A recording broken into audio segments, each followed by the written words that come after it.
النهاية هي البداية والبداية هي النهاية. البعض ممكن يقول لي لازم اترك عالم الدي سي والقديم وزاك سنايدر وكل الحوارات والكلام اللي بيتقال ده، والبعض الناحية التانية ممكن يقول لي ما تسيبش الامل حتى الفرصة الاخيرة، حتى باعلان خطة جيمس جان بالافلام بتاعت عالم الدي سي يونيفرس الجديد اللي ان شاء الله هتبتدي معانا من سنة 2025، وتمسك بالامل حتى اللحظة الاخيرة لغاية ما يصدر فيلم فلاش ونعرف المصير بتاع العالم ده من اوله لاخره هيبقى عامل ازاي. ولكن انا مش جاي اكلمك في اي من الموضوعين دول. انا جاي اكلمك في فيلم متميز وفريد مر عليه 10 سنين من دلوقتي. انا جاي اكلمك ازاي ممكن تقدم لي اول شخصية في الكوميك بوك في التاريخ، افضل شخصية في الكوميك بوك، الشخصية اللي اتبنى عليها عالم السوبر هيروز كله من بدايتها من تكوينها لغاية ما وصلنا لوقتنا الحالي وتخمة اعمال السوبر هيروز سواء من افلام او مسلسلات. ازاي ممكن اقدم لك فيلم متميز وفريد بيعيش مع مرور الوقت، مش فقط فيلم ممكن تقول تيكت ايزي، فيلم استعمال مرة واحدة، فيلم مش ممكن ترجع له مرة تانية. ازاي ممكن اقدم لك فيلم متميز وفريد تقول فيه شيء من الواقعية من شخصية خيالية ازاي ممكن تتقدم في عالمنا في الوقت الحالي عالم الواقعية. ازاي ممكن اقدم لك فيلم فريد للسوبرمان وانت تقريبا عارف كل التفاصيل الجانبية عليه. كلمة السر هنا هي زاك سنايدر. اهلا بكم في مراجعة فيلم مان اوف ستيل، وساش تعمل لك الفيديو عشان جدا بيساعد ومن غير كلام كتير. يلا بينا نبدأ.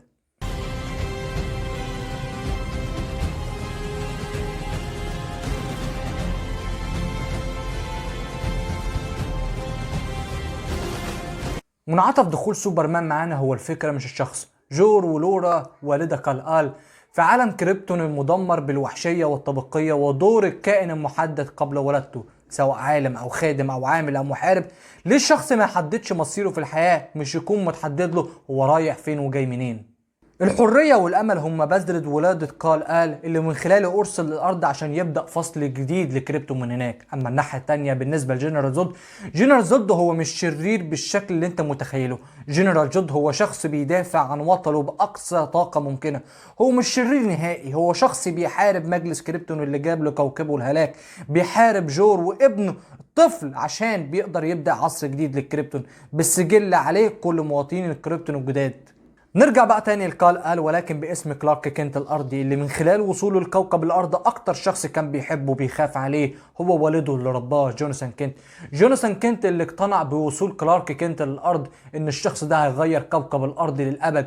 الشخص ده فكر فيها كده لو مرة، فكر فيها ان الشخص اقوى اضعاف الانسان الطبيعي، بيطلع ليزر من عينيه بيقدر يشوف من خلال الحوائط وتشريح جسم الانسان، ده غير قدرته على الطيران وغيرهم كتير من القوى اللي هنستكشفها على مدار رحلة سوبرمان بدايتها من فيلم مان اوف ستيل.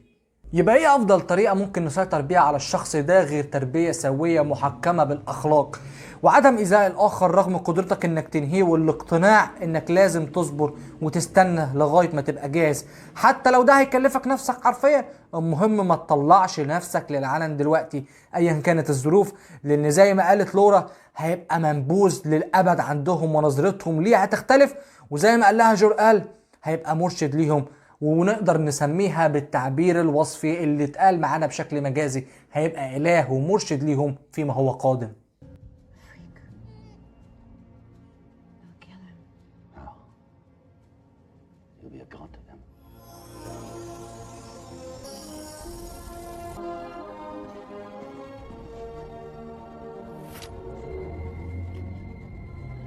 Goodbye, my son. My hopes and dreams travel with you.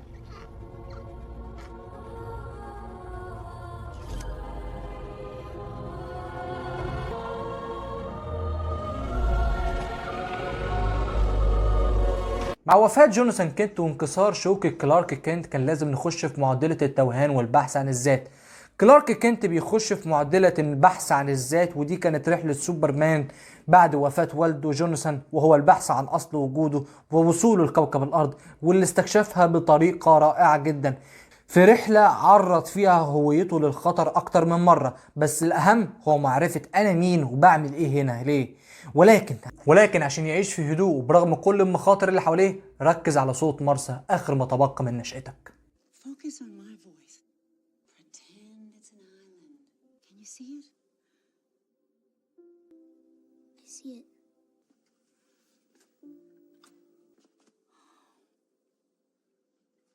What's wrong with me, Mom?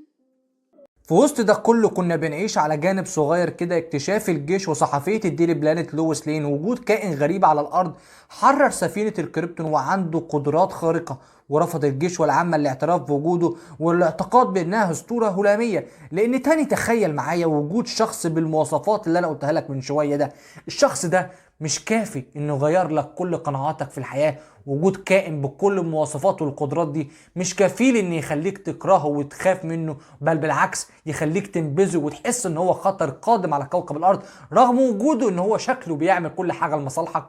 لما بنرجع تاني لكلارك كينت لسوبرمان اللي قدر بالذكاء الاصطناعي لوالده يعرف هويته وحقيقته ورسالته وهدفه الكوكب الارض يكون عامل ازاي، ومن هناك بتبدأ اولى خطوات رحلة كال رحلة كلارك كينت لرحلة سوبرمان، رحلة وبداية مان اوف ستيل في عالم الدي سي اي يو.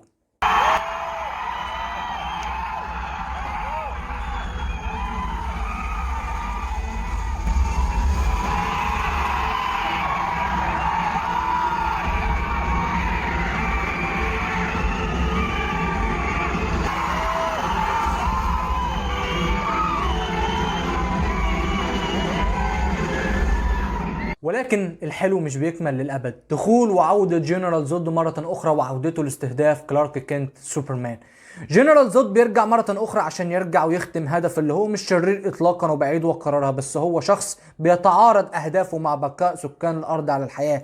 قود سجل مواطنين الكريبتون واستدعاء كال للانضمام لعشيرته وأهله، ولكنه بيرفض الانضمام إليهم لأسباب بديهية واضحة، ومنها اللي بيوصف بالخيانة، لان ده الشخص اللي قتل والده من ناحية، بجانب ان ده الشخص اللي عايز ينهي على كوكب الارض للابد وبناء مستعمرة كريبتون جديدة، ومعناه التضحية بكل سكان الارض، البلد اللي فيها امه، البلد اللي هو اتربى فيها، البلد اللي هيدافع عنها، البلد اللي اخيرا بدأ بعد سنين من الظل يكون علاقات فيها ويكون احباب هيعيش معاهم للابد.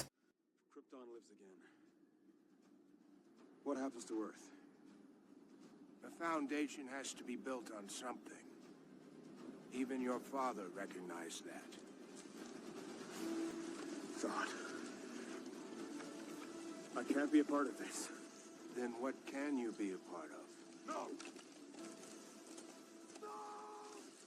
حرب متروبوليس اللي في بدايتها الجيش الامريكي شايف بتعبير مجازي وفقا لمعتقداتهم شبه آلهة بيتعاركوا قصادهم حرفيا، مين فيهم اللي على الحق ومين فيهم اللي على الغلط، مين فيهم اللي مع كوكب الارض، لحد من تتابع انقاذات سوبرمان للبشر المحيطين من جنود ومدنيين بيتضح الامر للجميع. This man is not our enemy.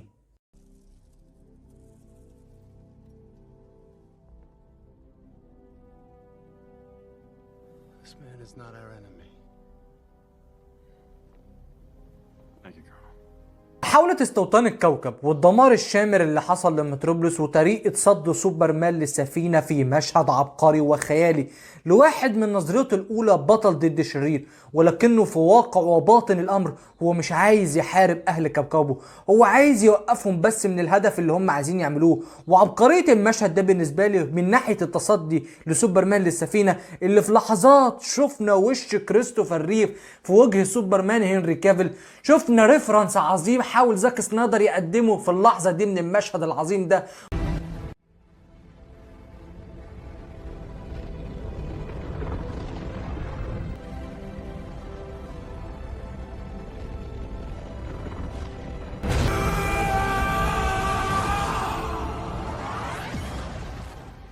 ومن احلى الحاجات من المشهد ده بعد نهايته من فكرة ان سوبرمان كان بيحاول يتصدى للسفينة، ان سوبرمان رغم انه فقد قوته تقريبا كلها في المشهد ده، لكن فكرة ان هو بياخد القوة وبيستعيد قوته من الشمس، وطريقة ادارة المشهد من زاك سنايدر اللي تقريبا المشهد ما فيهوش كلمة واحدة لكنه مشهد عبقري كفيل يوريك قد ايه سوبرمان كلارك كينت محتاج كوكب الارض انه يكون عامل مساعد ليه. والمشهد ده انا ممكن افصصه لك على مدار رحلة سوبرمان داخل عالم الدي سي يو. شوف ازاي بياخد القوة بتاعته في فيلم مان اوف ستيل بطريقة الايد وهي بتسحب القوة، شوف طريقة اخذ القوة واستعادتها مرة اخرى في فيلم باتمان في سوبرمان، وطريقة المشهد المعكوس والمشهد اللي يحسسك ان الامور مش على ما يرام.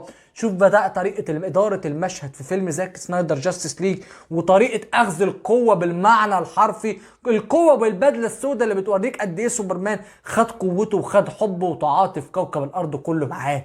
طريقة المشهد وإدارته على مدار 3 أفلام في رحلة لسوبرمان كان طريقة عبقرية جدا من أفضل مخرج سوبر هيروز في وقتنا الحالي. لما بنوصل لنقطة معينة ما في معركة ما قبل الأخيرة، وهي السفينة اللي لو نهى عليها كلارك كينت سوبرمان هينهي على الغزو والاستوطان اللي بيحاول يعمله الكريبتون، أهل الكريبتون بتاع جنرال زود وأعوانه للأبد. والجملة اللي في الجون بالنسبة لي: If you destroy the ship, you destroy Krypton. Stop! If you destroy this ship, you destroy Krypton! هو بيلعب معاه على الوتر الحساس لان هو عارف اهدافه من وصوله، ان هو عايز يساعد اهل كوكبه، اهل كوكب الكريبتون كونوا منبوذ بالنسبه لاهل كوكب الارض في وقتها الحالي لما كان بيكلمه. ولكن هو عارف ان سوبرمان كلارك كينت هيرفض الموضوع ده، ولكن بيحاول معاه على امل في اللحظه الاخيره ان هو يساعدهم ويكون من اهل مساعدين جنرال زود عشان يحاولوا يستولوا على كوكب الارض ويبنوا مستعمره كريبتون جديده. انت واخد بالك معايا والقرار ونتيجته ممكن توصلك فين؟ من الراجل اللي بيدور على منبعه واصله وهويته وحقيقته، للراجل اللي هينهي على الفصل الاخير والسلاله الاخيره لشعب الكريبتون عشان يبدا فصل جديد ليهم، فصل ليه بحريه الاختيار وتحديد المصير. وكل ده عشان الكوكب اللي عاش وترعرع وتربى فيه، وكل ده عشان شاف الانسانيه بعيوبها ومميزاتها وكمل وخد القرار للاخير بجمله كريبتون has his chance. Krypton had its chance!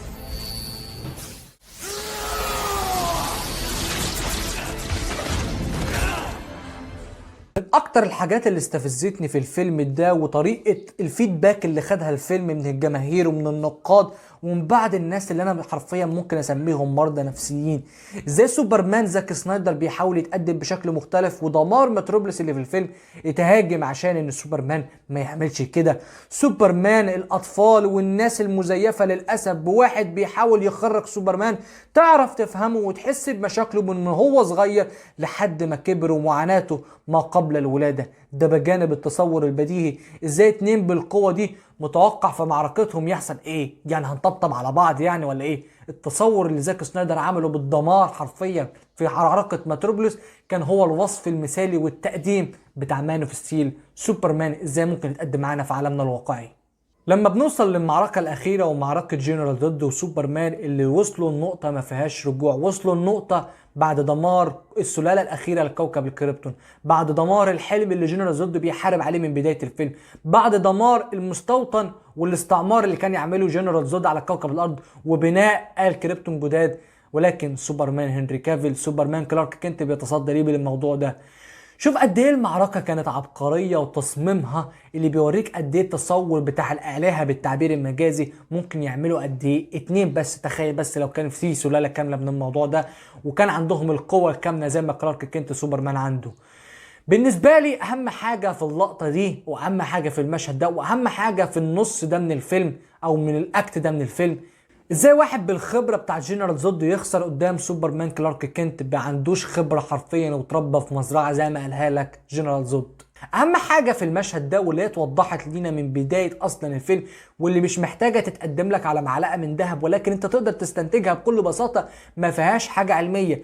سوبرمان كلارك كينت اتربى في كوكب الارض وعاش فيه لاكتر من 20 سنة. على الناحية التانية جنرال زود ده واحد لسه جاي جديد على كوكب الارض ولسه بيستكشف قوته من ليزر وطيران وما الى اخره. ولكن هنا كانت نقطة الفيصل ان سوبرمان عنده القوة الكاملة، عنده الاهداف الواضحة والصريحة انه بيحاول يحمي اهل كوكب الارض، وده اللي شفناه في اللقطة الاخيرة Don't do it stop، واللي اخيرا سوبرمان بيعمل القرار اللي احنا شايفينه بيرفض ان هو ياخده والناس بترفض انها تشوفه بالشكل المعين وبالعين وبين وجهة النظر دي.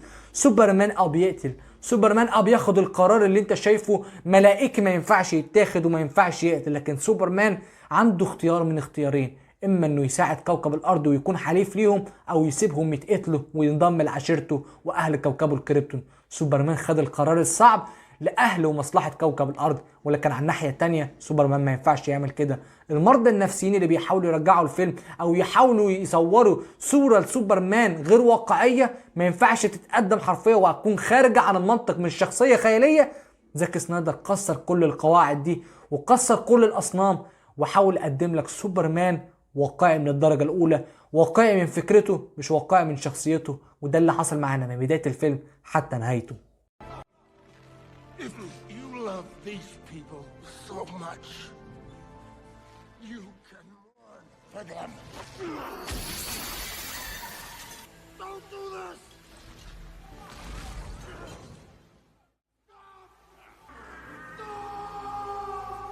Never.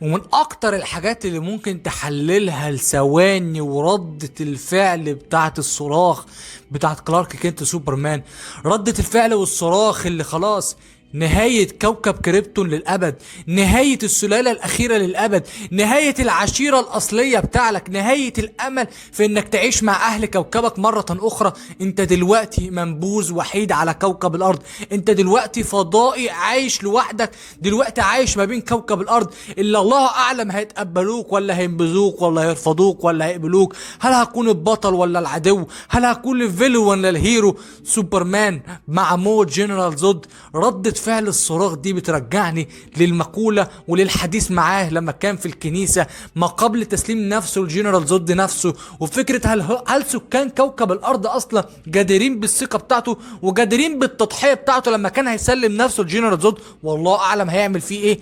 دلوقتي خلاص أنهى على السلالة. هل فعلا كوكب الأرض يستحق التضحية بتاعت سوبرمان دي؟ يستحق التضحية إن هو يضحي بكل أهله عشانهم؟ هل التضحية دي هتعاد مرة أخرى لدرجة إنه يضحي بنفسه في فيلم باتمان في سوبرمان دون اوف جاستس، لدرجة إنه يرجع مرة أخرى في زاك سنايدر جاستس ليج على أمل إنه ينقذ كوكب الأرض؟ لا، المشهد ده عظيم بشكل لا يوصف من كل النواحي، برغم انه ما كملش معانا غير لثواني، والصرخة بتدل على كل شيء على مدار مرورنا بأحداث الفيلم كله. I'm not sure the people of Earth can be either. Sometimes you have to take a leap of faith first. The trust part comes later.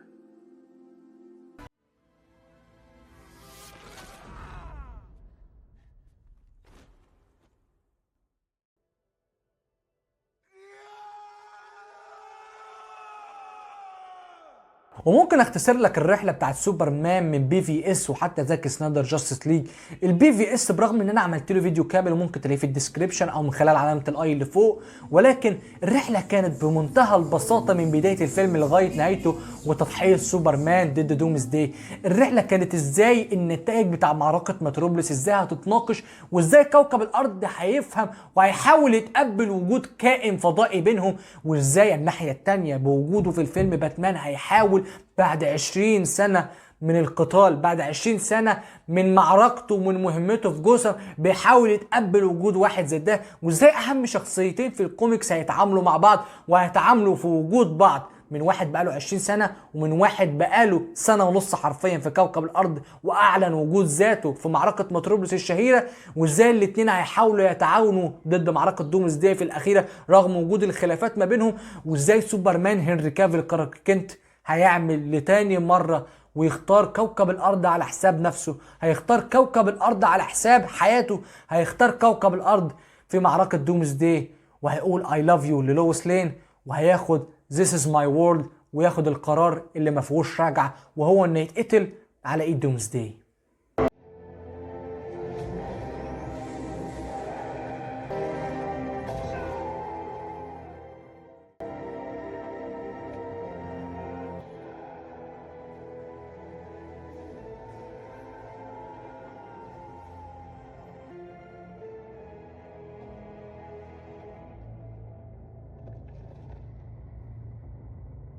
اما بالنسبه للرحله الاخيره في فيلم زاك سنايدر جاستس ليج ورحله سوبرمان، بالرغم من وجوده القصير في الفيلم الا ان وجوده في غايه الاهميه. الجاستس ليج ما يقدروش يتكونوا من غير سوبرمان. الجاستس ليج هدفهم هو اصلا هدف سوبرمان. سوبرمان هو رمز الجاستس ليج، سوبرمان هو رمز العداله والامل لكوكب الارض ولكل سكان كوكب الارض بعد تضحيته للمره الثانيه بعد جنرال زود في فيلم مان اوف ستيل واحداث متروبوليس، بعد تضحيته قدام دومز دي وانهاء اخر خطر لاهل الكريبتون على كوكب الارض. ولكن بالرغم من تضحيته وموته الا انه لازم يرجع، ومفيش سبب منطقي اكتر من كده مع المذر بوكس ان احنا نرجع سوبرمان، نرجع الحامي الاول لكوكب الارض، نرجع رمز العداله للجاستس ليج، نرجع رمز الامل سوبرمان كلارك كينت كال آل.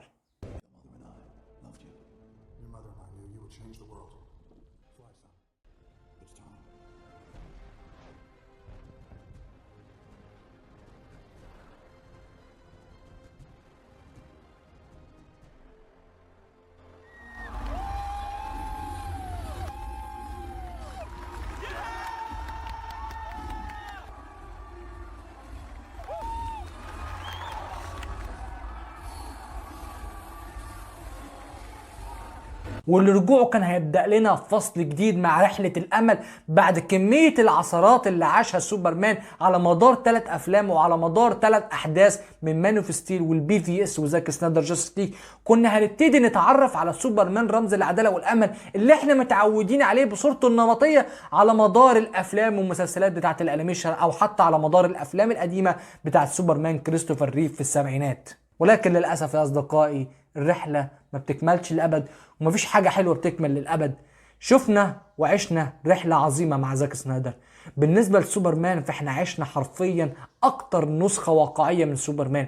شفنا نسخة مش هتتكرر تاني من سوبرمان، شفنا نسخة مش هتتعوض تاني من سوبرمان. سوبرمان بالتجسيد بتاع التمثيل اللي حرفيا خرج لي شعور انا ما كنتش بخرجه لشخصية من سوبر هيروز قبل كده. الشخصية اللي ما كنتش بطيقها وبحبها في الانيميشن لان انا حاسسها اوفر باورد قوي، اوفر ريتد، وشخصية فيها كل حاجة مميزة. فايه درجة التعاطف اللي انا ممكن احببها فيك؟ ايه درجة التعاطف اللي ممكن اتوصل وايه اتعاطف معاك فيها؟ زاك سنايدر قبل ما يقدم لي القوة قدم لي الضعف. زاك سنايدر قبل ما يقدم لي الرسالة والهدف السامي قدم لي المشاكل والأولويات بتاعة سوبرمان واللي عشنا معاها على مدار 3 أفلام: مان اوف ستيل، باتمان في سوبرمان، وزاك سنايدر جاستس ليج اللي بكرره معاك أكتر من مرة. زاك سنايدر أبدع إنه يخرج لنا سوبرمان مش هيتكرر مرة تانية، مع الاعتراف إن الكل شيء هيجي واللي يكسر واللي يقدم لنا حاجة أعلى منها. ولكن في وقتنا الحالي ومع افلام السوبر هيروز اللي حرفيا بقت في الارض من مستوى قصة، من مستوى تمثيل، ومن مستوى هدف من الفيلم، سوبرمان، زاك سنايدر، باتمان، وندر وومن، اقوى مان، فلاش، سايبورغ قدموا لنا نسخة كانت ممكن تكون افضل من كده بكتير، وكانت ممكن تتعلى فيلم بعد فيلم لغاية ما نوصل للملحمة الاخيرة من النايت مير، الملحمة اللي كنا هنشوف ونعيش معاها رحلة كثيفة، رحلة مش هتتعوض مرة تانية مع الجاستس ليج، رحلة ما كناش ممكن نعرف نعيشها مرة تانية في أفلام أنيميشن، في أفلام فانتازيا، في أفلام أكشن، في أفلام سوبر هيروز حتى. ولكن زي ما قلت لك وبعيد وأكررها، مفيش حاجة بتكمل للأبد، مفيش حاجة حلوة بتكمل للأبد، مفيش حاجة بتكمل للأبد وبنشوفها على منظورها الحقيقي. ولكن بنكتفي ب3 أفلام. ال3 أفلام دول هيتذكروا في التاريخ إن هما 3 أفلام مش هيتكرروا ويتعوضوا مرة تانية، بالبيرفكت كاستنج، بالبيرفكت ستوري، بالبيرفكت كل حاجة على مستوى التقديم، برغم الانكسار في الآراء، برغم الاختلاف في الآراء، برغم الانقسام في الآراء، برغم كل الأحزاب بتاعت الدي سي على مدار أفلامها في عالم الدي سي يو. ولكن تظل ال3 أفلام بتاعت زاك سنايدر حاجة مميزة ومش هتتعوض مرة أخرى. أنا هنا مش بطبل، لكن أنا بقدم لك ال3 أفلام اللي حرفيا قابلين لإعادة مشاهدة أكتر من مرة. عارف انت المنتج ده اللي انت بتحس بقيمته بعد مرور سنوات عليه؟ انا جاي اكلمك بعد الفيلم مر عليه 10 سنوات. انت متخيل جودة الفيلم واصلة معانا لدرجة انهي مرحلة؟ اللي الناحية التانية لو اتكلمت على انجح فرانشايز موجودة في الوقت الحالي في العالم وهي فرانشايز عالم مارفل السينمائي الام سي يو، هل الام سي يو يقدر يقدم افلام قابلة لإعادة مشاهدة أكتر من مرة؟ فيه، لكن بالرغم من وجود أكتر من 30 قايمة في الفيلم، 30 فيلم أو أكتر من أفلام بقى ومسلسلات، ولكن كل الأفلام دول أو نصهم يستحقوا إن أنت تعيش معاهم وتكرر التجربة مرة أخرى؟ ما أظنش الموضوع ده قابل للحدوث، وما أظنش الموضوع ده أصلا بيحصل في وقتنا الحالي. سوبرمان، باتمان، زاك سنايدر قدموا لي نسخة عبقرية وترولوجي مش هتتكرر في التاريخ مرة أخرى على مدار رحله السوبر هيروز، الرحله اللي انا شفتها في مسلسل الجاستس ليج انيميتد سيريز، وكبرت وعشت معاها برؤيه اضخم واعظم. نهاية الحديث بتاعنا في الفيديو ده نأمل ان بعد ثواني او دقايق او ساعات او ايام او اسابيع او شهور نسمع خبر ان عالم زاك سنايدر هيكتمل بأي صورة إن كانت، بأي شركة إن كانت هتدعم الموضوع ده. احنا نأمل ان احنا نشوف القصة للنهاية. ما تدينيش الامل وبعد كده تاخده مني، ما تدينيش الامل بقصة عظيمة، قصة مش هتتكرر مرة تانية، قصة فيها شيء من المنطقية من شخصيات خيالية واحداث خيالية، ولكن القصة استثمرنا فيها كتير من وقتنا وكانت حرفيا على وشك العودة. ولكن لجيمس جان وشركة ورنر براذرز ديسكفري رأي اخر. ولكن نأمل ان زي ما قلت لك بعد شهور ايام اسابيع نسمع خبر Restore the Snyderverse is happening guys. Restore. It's finally happening. وبس كده اعزائي المشاهدين، ده كان كل اللي عندي النهارده. اتمنى في الاخر تعمل لايك للفيديو واشتراك للقناه وتشوفني وتشجر سمع يوصلك لجديد في نهايه. كان معاك مين محمد، اشوفك الفيديو الجايه. سلام.